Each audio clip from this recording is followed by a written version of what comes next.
Thank God it's just a building. The church itself is still in us, but it's just a building.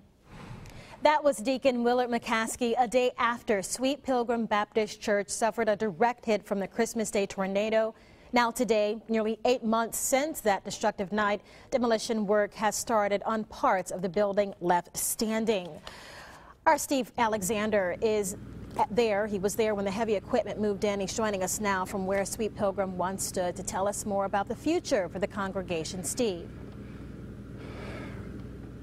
It's hard to believe it's been more than I guess a half a year, as far as how long it's been since the church was pretty much demolished. We are in the 300 block of St. Charles Avenue, and as you can see, a lot of the demolition work is pretty much over. The steeple is standing. The demolition work started about 9 o'clock, and this brought back a lot of memories for people, neighbors who live in the area who went through this Christmas Day tornado. There is a tornado on the ground, folks. If you're listening to us, you're in Mobile. It's hard to forget the video of the Christmas Day tornado roaring through Mobile.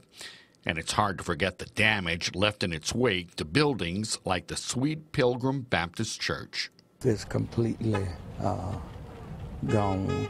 And, you know, by the roof going out with the water and wetness, the ceiling fell down in the sanctuary. Church leaders realized everything would have to be demolished. This morning, the work began. As the huge construction equipment clawed into the buildings, neighbors remembered the day the twister hit. Yeah, it was sad. Yeah.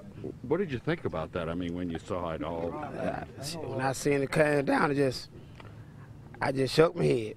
Clarissa Richardson and her nephew live across the street from the church. As for the demolition, it's good. I'm glad to see progress.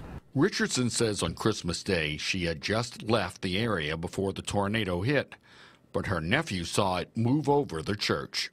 What did it look like when it finally hit? A whole bunch of dust spinning in there, and then it ripped that church apart. What were you thinking at the time? I was about to die. Church leaders say they plan to rebuild at the site. They say they have some money, but will have to take out a loan. Plus, the congregation has been meeting at LaFleur High School, but with school starting, they wonder what will happen now. But neighbors are hopeful Sweet Pilgrim Baptist Church will rise again. They worked hard to get that church up, and when they finally got it, it was good for the neighborhood. And the church leaders are confident, by the way. Now, back in June, I told you the story also not of the church, but of a woman who lives across the street from the church who is upset about some debris from the church not being cleaned up at a lot next door.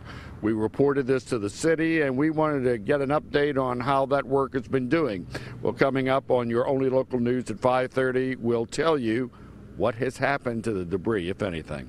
Reporting live from the 300 block of St. Charles Avenue, Steve Alexander, Fox 10 News. Steve, we'll see you later in the hour.